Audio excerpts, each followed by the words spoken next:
안녕하십니까? 하나원 문학관 TV를 진행하는 손흥섭 시인입니다. 시청자와 문인 여러분, 오늘도 함께 해주셔서 감사합니다. 여러분, 제가 제공하는 방송을 보시고 조금이라도 도움이 되셨으면 좋겠습니다. 도움이 되셨다면 주변의 지인에게도 추천해 주시기 바랍니다. 하나원 시인을 널리 알리는 것은 진행자의 사명이며 큰 보람입니다. 오늘 소개할 자서전은 나의 슬픈 반생기 챕터 45 문학계의 욕망을 소개하도록 하겠습니다. 문학계의 욕망은 1962년 7월 30일 사판으로 발행된 나의 슬픈 반생기 98페이지에 수록된 글을 근거로 방송하게 됨을 알려드립니다. 챕터 45 문학계의 욕망. 또 하나의 불은 문학이다. 내가 이 표현예술로서 이 땅 위를 미화시키고 또한 인간의 꿈을 행복하도록 땅 위에다 현실로 구현시키겠다는 타오르는 불. 또 하나의 불은 한 줄기에 피어나는 꽃.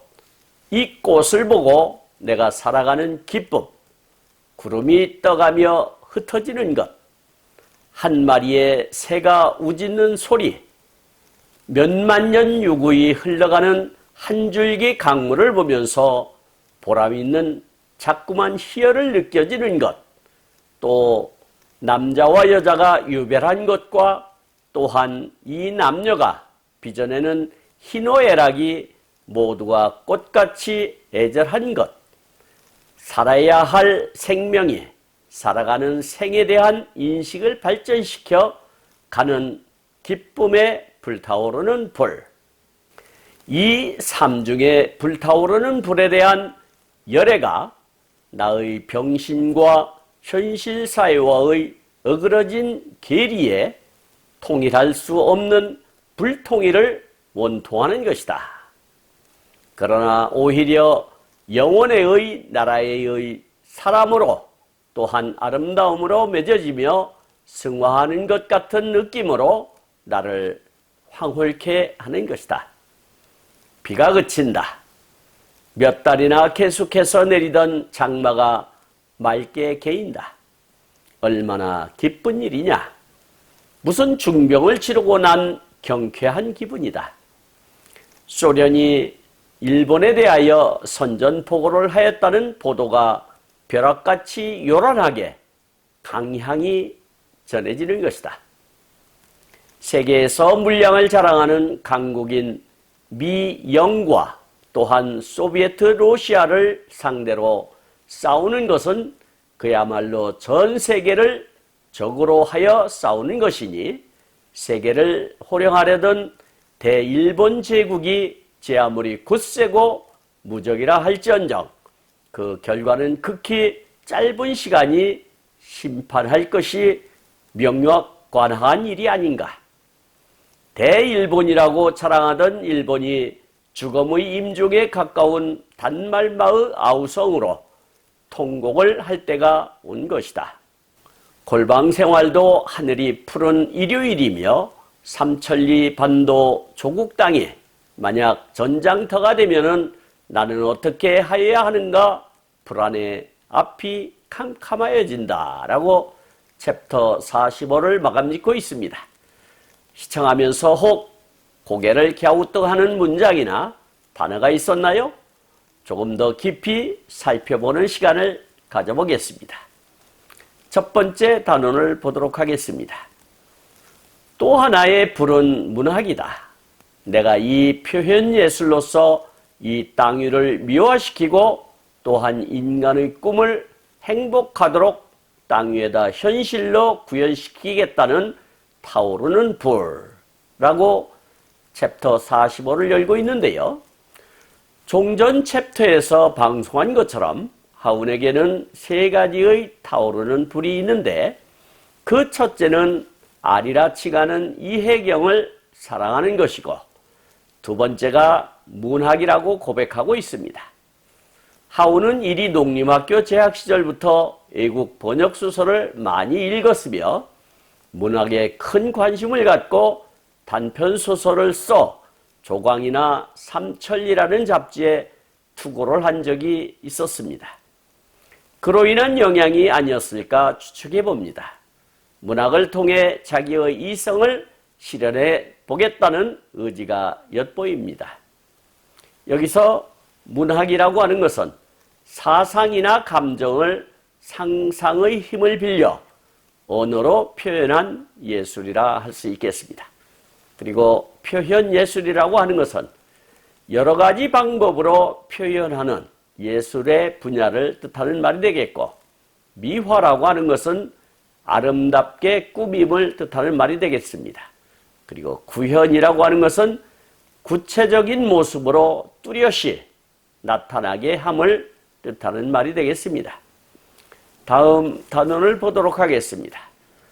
또 하나의 푸른 한 줄기의 피어나는 꽃, 이 꽃을 보고 내가 살아가는 기쁨, 구름이 떠가며 흩어지는 것, 한 마리의 새가 우짖는 소리, 몇만 년 유구히 흘러가는 한 줄기 강물을 보면서 보람있는 자꾸만 희열을 느껴지는 것, 또 남자와 여자가 유별한 것과 또한 이 남녀가 빚어내는 희노애락이 모두가 꽃같이 애절한 것, 살아야 할 생명이 살아가는 생에 대한 인식을 발전시켜 가는 기쁨에 불타오르는 불이라고 기록하고 있는데요. 하우는 세 번째의 불을 꽃이라고 정의했지만 여기서 꽃이라고 하는 것은 단순한 꽃을 의미하기보다는 자연의 질서를 의미한다 하겠습니다. 우리도 하나의 자연의 일부라는 것이겠지요. 자연이 빚어내는 희노애락이며 태어나고 자라고 사라지는 모든 것이 자연의 질서라는 것을 꽃이라 뭉뚱그렸다 보시면 좋을 것 같습니다. 하운도 살아보니 인간사 억지로는 되는 것이 없다는 것을 문득이라는 병을 통해 일찍이 깨닫게 된 것이죠. 여기서 유구희라고 했는데 유구희는 까마득히 오래라는 뜻이 되겠고, 보람이라고 하는 것은 한 일에 대하여 돌아오는 좋은 결과나 그 일에 대한 만족감을 뜻한다 하겠습니다. 그리고 희열이라고 하는 것은 욕구가 충족되었을 때 느끼는 지극한 기쁨을 뜻하는 말이 되겠고, 유별이라고 하는 것은 다름이 있음을 뜻하는 말이 되겠습니다. 희로애락이라고 하는 것은 사람이 살아가면서 느끼는 네 가지 감정, 기쁨, 노여움, 슬픔, 즐거움을 뜻한다 하겠습니다. 애절한 했는데 애절한은 몹시 애처롭고 슬픈 것을 뜻하는 말이 되겠고, 인식이라고 하는 것은 사물을 분별하고 판단하여 아는 일을 뜻한다 하겠습니다. 다음 단원을 보도록 하겠습니다.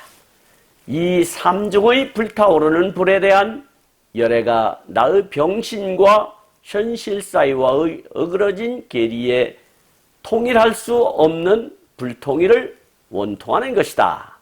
그러나 오히려 영원의 나라의 사람으로 또한 아름다움으로 맺어지며 숭호하는 것 같은 느낌으로 나를 황홀케 하는 것이다 라고 기술하고 있는데요.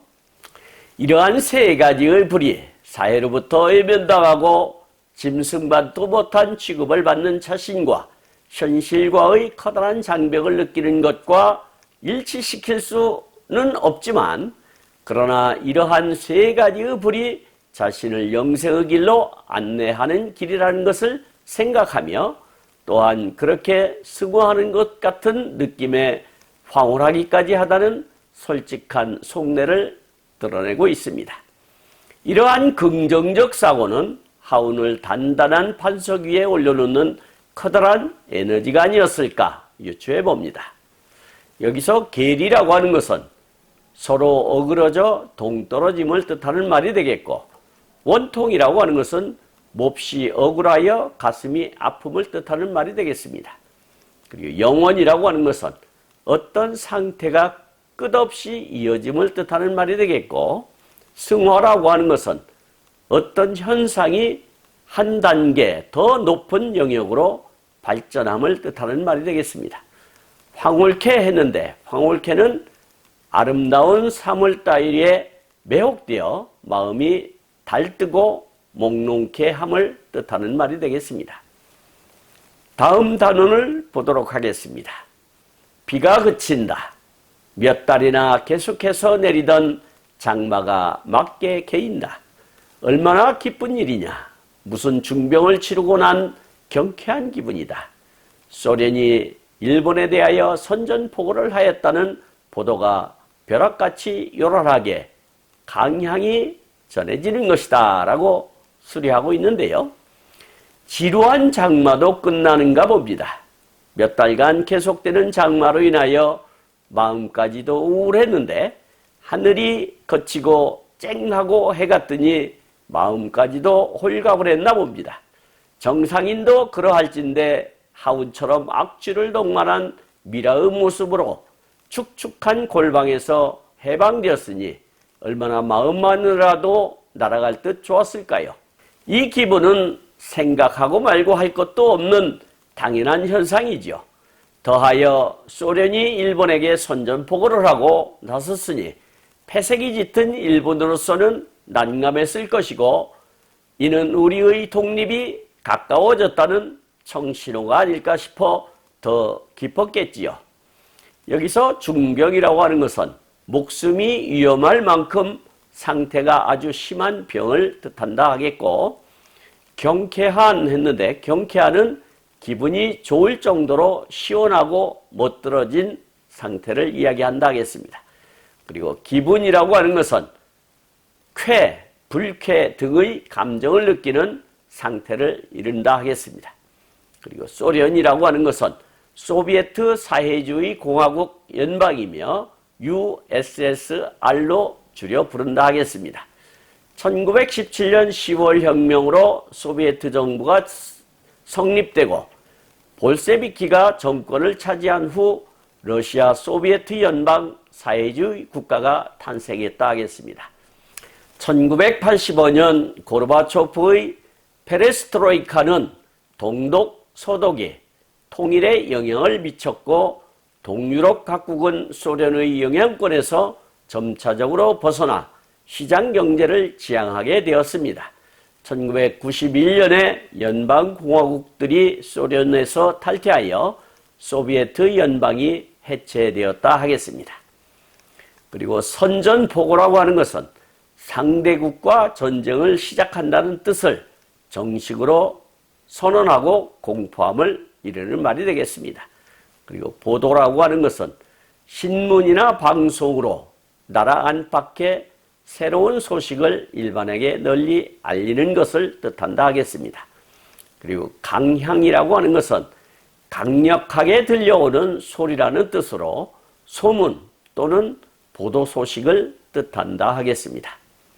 다음 단원을 보도록 하겠습니다. 세계에서 물량을 자랑하는 강국인 미, 영과 또한 소비에트 러시아를 상대로 싸우는 것은 그야말로 전 세계를 적으로 하여 싸우는 것이니 세계를 호령하려던 대일본 제국이 제 아무리 굳세고 무적이라 할지언정 그 결과는 극히 짧은 시간이 심판할 것이 명확관화한 일이 아닌가라고 기록하고 있는데요. 세계에서 가장 강하다는 미국과 영국에 이어 소련마저 합세하여 일본을 상대로 싸우겠다고 하니 제 아무리 대일본 제국이라 한들 견뎌낼 수 있겠는가 하고 예측하고 있는 것이죠. 하우는 일찍이 동양 3국의 유학을 통해 보고 듣고 배운 식견이 있기 때문에 충분히 점을 칠 수 있다고 봅니다. 하운의 예측은 적중하여 곧 일본 히로히토 왕이 항복방송을 하기에 이르렀고 그로 인하여 대한민국이 국권을 회복하는 해방의 기쁨을 얻게 되었지요.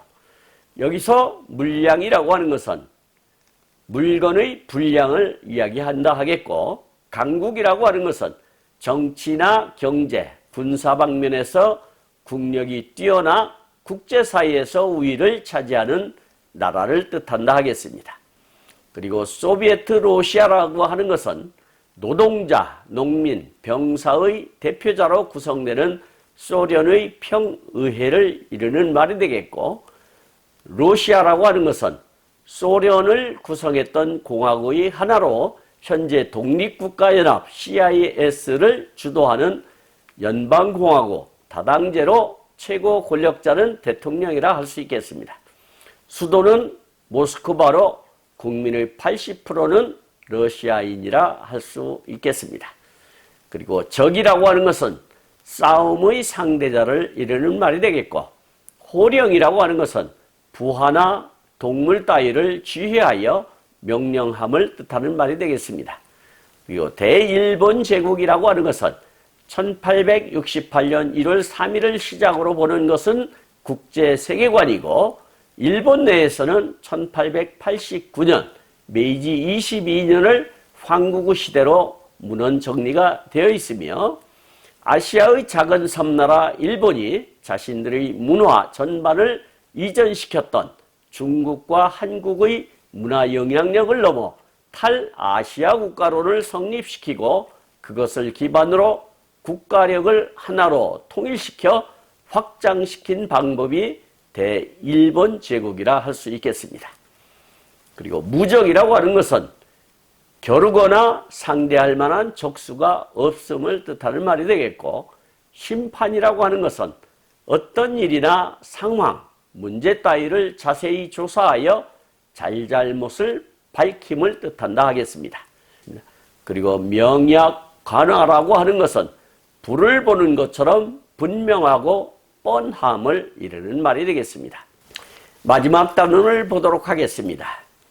대일본이라고 자랑하던 일본이 주검의 임종에 가까운 단말마의 아우성으로 통곡을 할 때가 온 것이다. 골방생활도 하늘이 푸른 일요일이며 삼천리 반도 조국 땅이 만약 전장터가 되면은 나는 어떻게 해야 하는가? 불안에 앞이 캄캄하여진다 라고 챕터 45를 마감 짓고 있습니다. 하우는 대일본 제국이라고 자랑하던 일본의 운명도 끝장이 났다는 것이며, 혹 그로 인하여 조금이라도 우리의 땅에 화를 미칠까 걱정을 하고 있는 것이지요. 더구나 골방에 처박혀 있는 상황을 감안할 때 어디로 피신이라도 해야 하는가 하는 생각이 들었던가 봅니다. 세계의 정세를 나름 꿰뚫고 있는 식견자로서 충분히 노파심이 작용했으리라 봅니다. 여기서 임종이라고 하는 것은 목숨이 끊어져 죽음의 이름을 뜻하는 말이 되겠고, 단발마라고 하는 것은 숨이 끊어질 때의 마지막 고통을 이르는 말이 되겠고, 아우성이라고 하는 것은 여럿이 함께 기세를 올려 악을 쓰며 부르짖는 소리나 그 상태를 이르는 말이 되겠습니다. 그리고 통곡이라고 하는 것은 소리를 높여 슬프고 서럽게 우는 것을 이르는 말이 되겠고, 전장터라고 하는 것은 전쟁터의 비표준으로서 전쟁이 벌어지는 자리를 뜻한다 하겠습니다. 그리고 불안이라고 하는 것은 걱정이 되어 마음이 편하지 않음을 뜻하는 말이 되겠습니다. 지금까지 함께 하신 시청자와 문인 여러분 감사합니다. 제가 하나온 문학관 TV를 방송하는 이유는 고란과 역경을 딛고 문학의 꽃을 피우신 하나온 시인을 널리 알리기 위해서입니다.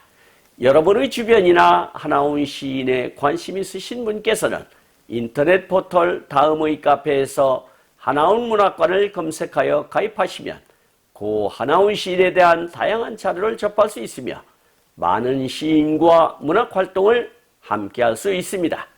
그리고 유튜브에서 하나온 문학관 TV를 검색하시면 하나온 시인의 진면목을 발견하실 수 있습니다. 다음 제238화는 하나온 시인의 자서전 나의 슬픈 발생기 챕터 46 사랑의 욕정을 소개하도록 하겠습니다. 그리고 광고 말씀드리겠습니다. 하나원 문학관에서는 화면의 사진과 같이 문인의 등용문인 파랑새라는 문학지를 발간하고 있습니다. 여러 문인들의 적극적인 참여로 파랑새 제8집이 오는 12월 20일 출간 예정입니다. 참여하신 문우님께 깊이 감사드리며 2024년 6월 20일 출간 예정인 제9집에도 적극적인 참여 부탁드립니다. 보다 더 알찬 내용으로 찾아뵙겠습니다. 감사합니다. 진행의 손흥섭이었습니다.